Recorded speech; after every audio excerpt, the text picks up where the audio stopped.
c'était bien. Oh.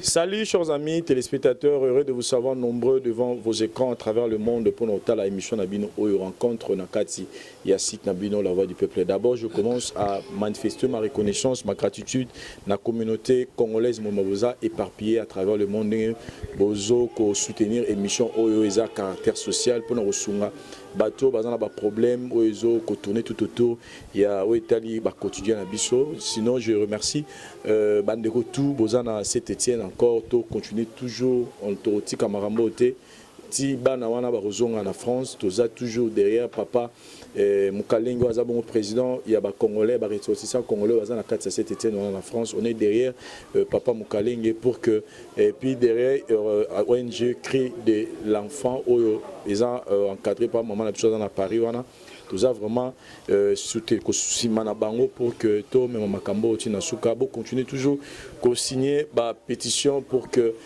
to comme le kamona tina suka mais comme je vous avais promis lors de mon dernière interview que to a toujours que recevoir baka oyo senga na biso la voix du peuple tout ça la descente pour que to yeba de quelle manière to ko sunga bandeko oyo ba za ko contacter biso parce que la voix du peuple est pour le peuple.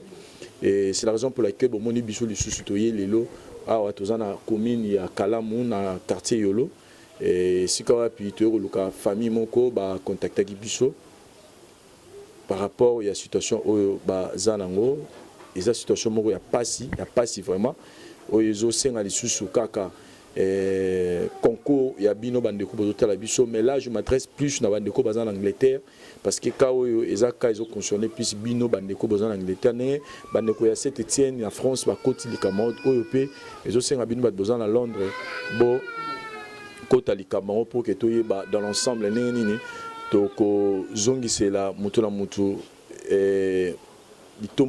par rapport à l'ikambo ya zali konko sala mais le loto pas par rapport à makamba mikanda ba refula ki mo na te mais le loto par rapport ya situation nazana ba invité nanga mi balé à na plateau bonjour maman. Bonjour. Voilà maman bandeko bazotala yo à travers le monde comme nani maman. Comme nanga maman Messika Modri. Voilà. Maman Messi, maman Messi. Messika Modri. Voilà. Maman au permettre nga na pesa micro na biso moi si bonjour yaya. Bonjour. Voilà combo. Priska Efomi. Voilà. Priska Efomi to yambi bino na émission na biso oyo. Ça va? Ça va bien, merci. Tout va bien hein? Oui, ça va. OK. Ce qu'on a ozungo c'est la maman micro pour na sola mukena maman va que to sola na maman to yambi une émission oyo parce que aux analyses solo moko il y a pas si peu à mawa au Italie de on a biso Priska oyo aux ana pour ça au pesa au Kabula on a bande qu'on a biso bazo tala biso à travers le monde les solo en wezani. Ouais, ça par rapport à l'accident moi hein.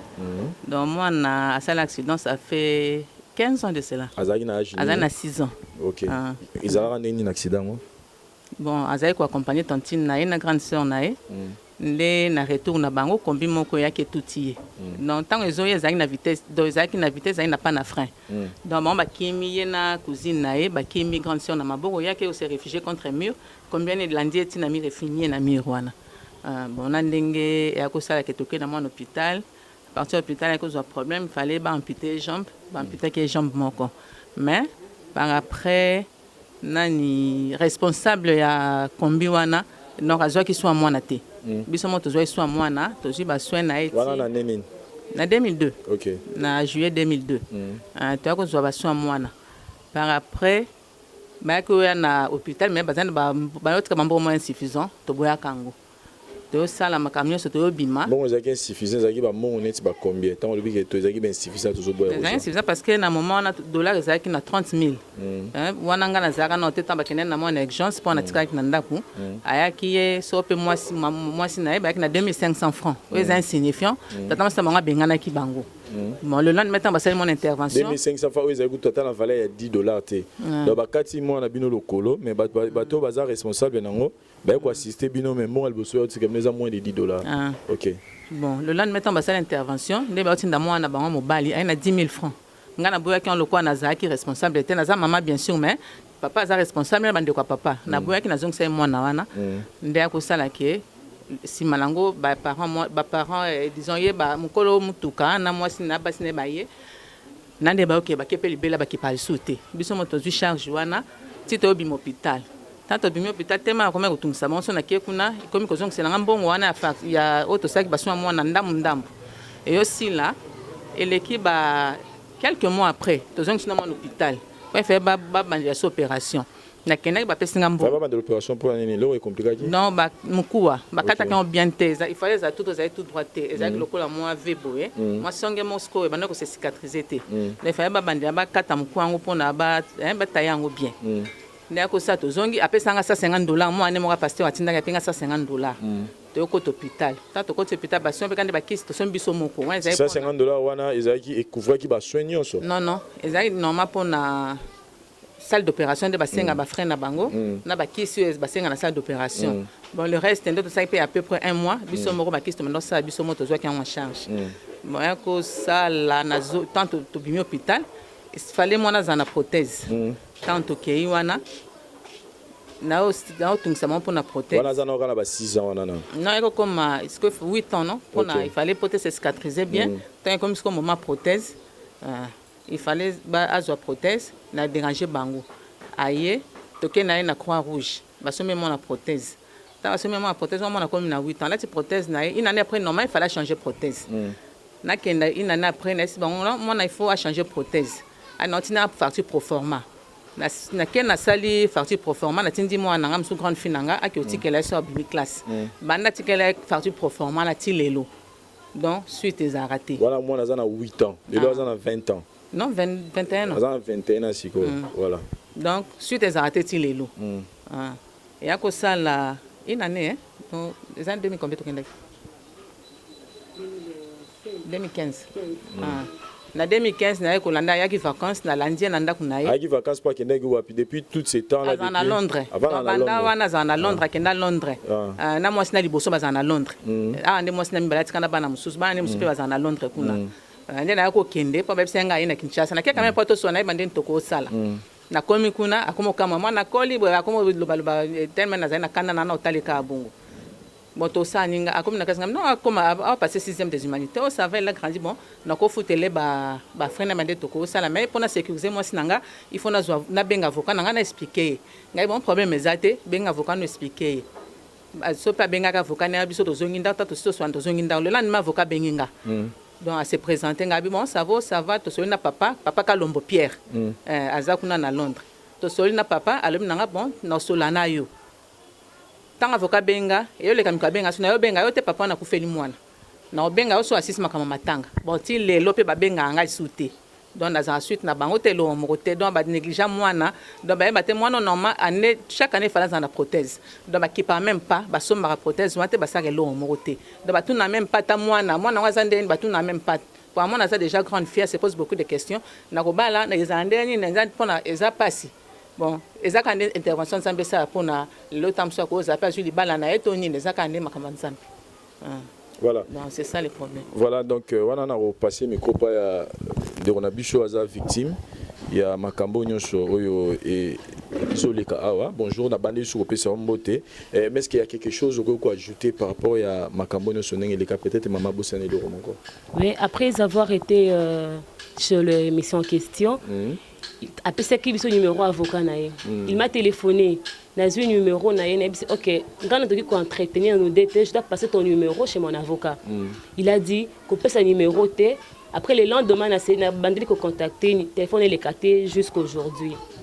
et s'il faudra ajouter quelque chose je dirais que je suis une fille il devait plutôt être responsable de ce qu'il a fait mais il ne fait rien il n'appelle pas si au moins il appelait à chaque fois on allait comprendre qu'il n'avait pas de moyens pour aider mais il appelle à chaque fois, il se soucie. J'allais directement comprendre qu'il se soucie de moi, mais il ne fait rien, il n'appelle pas, il n'écrit pas, il ne vient pas. Bon, je ne sais pas, je sais pas quoi dire, je ne sais pas quoi faire. Je suis au-delà de moi, je ne sais pas.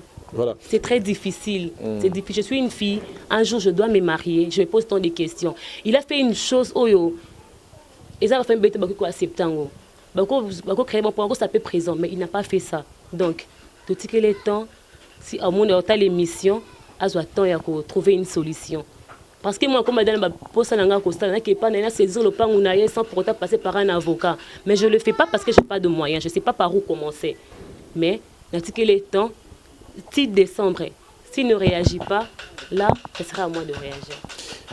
S'il ne réagit pas, ce sera à vous de réagir. Mais, maman pas répondre à quelque chose. Mais quand on moni que mutumo wa sali bino likamo boye ya mabe azo ko assumer ba responsabilité na été, pourquoi pas bokena na ndenge à l'état que non l'état et boye poser cas pour les actes likamo l'état est bien parce que je ba tout akayo je pense que ba kangi ba mutu andro kuma mutu kawana bolandela ba dossier, pourquoi pas bo luka ki na ndenge na ya justice tant azaki na mboka a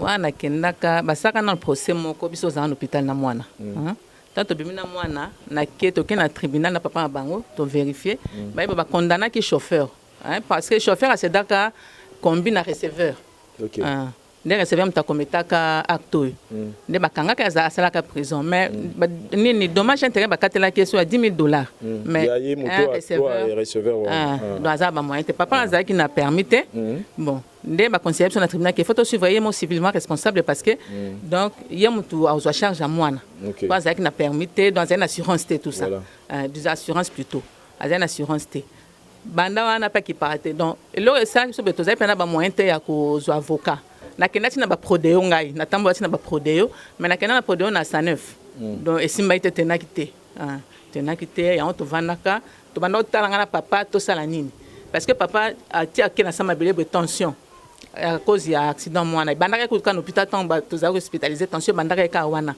na tina ke na sama la cause de tension parce que so ka que sont en canne ba moko tension matiye et comme ko ngandi bandaka ko conseiller ngabitika za problème makambo yaka ko sala loko zo sata mais nazo ko kate mwana zaki boete comment mwana ko mabeso kana ki sont kana zo sanga mabe makasi donc elo na ngalo bayango wana sikoto zo maman muke na sima maman se présenter qui quand même ba to la biso ba ko baye ba neni bozaleli maman aza mariée non veuve vous avez papa kufa depuis année nini ça fait 4 ans 2013 on a dit qui est na 17 ans et oza maman bana boni 8 bana 8 ya za 40e 7e. La 7e, voilà. Donc, avant-dernière, 7e. Voilà. Et dans la mitso, baza bangonyo sous responsabilité na yo. Oui, normalement. Voilà.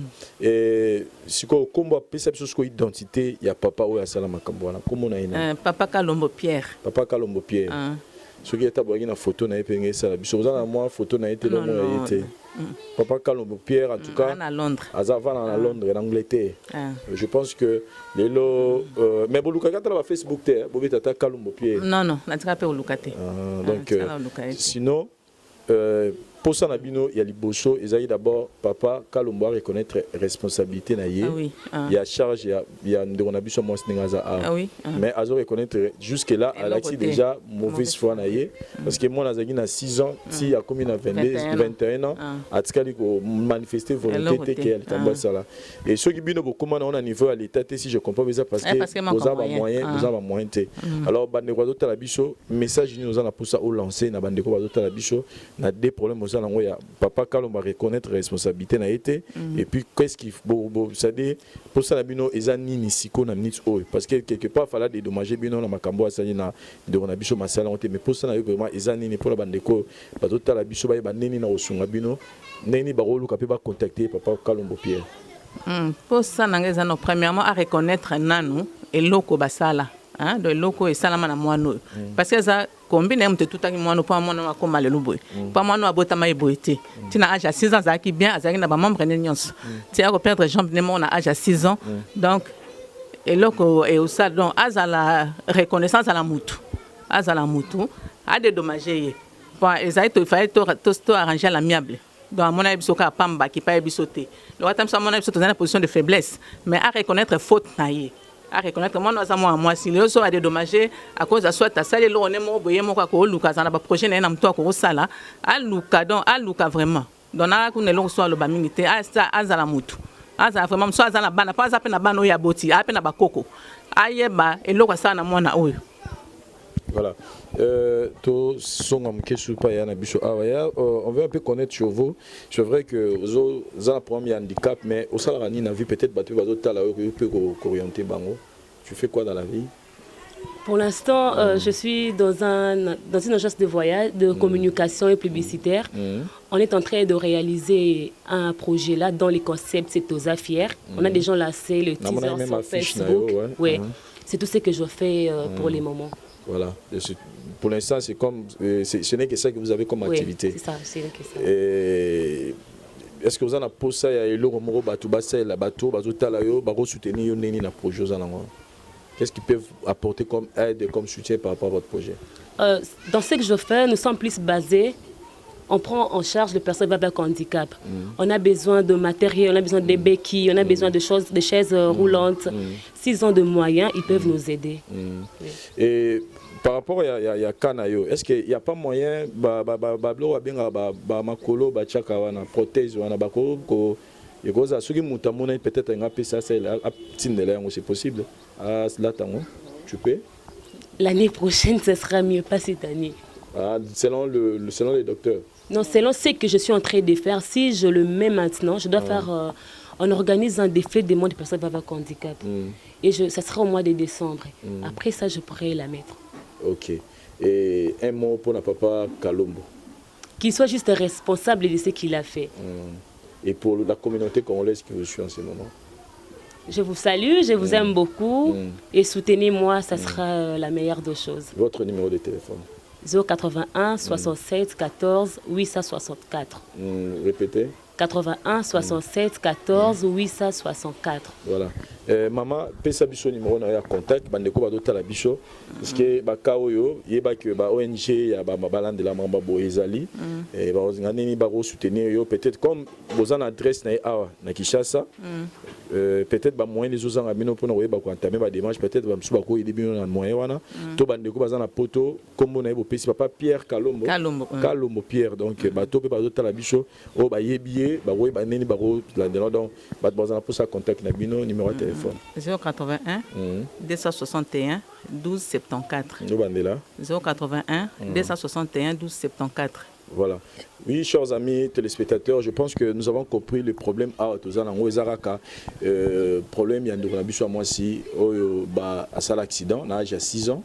Je pense que maman a expliqué tout ce qui s'est passé. Il y a un problème que le papa Kalombo, Pierre, a Sima, la responsabilité a été depuis que notre soeur avait 6 ans, le 21 donc tous les commentaires nous demandons à papa Kalombo Pierre parce que tout le monde a une volonté, il y a une charge, surtout que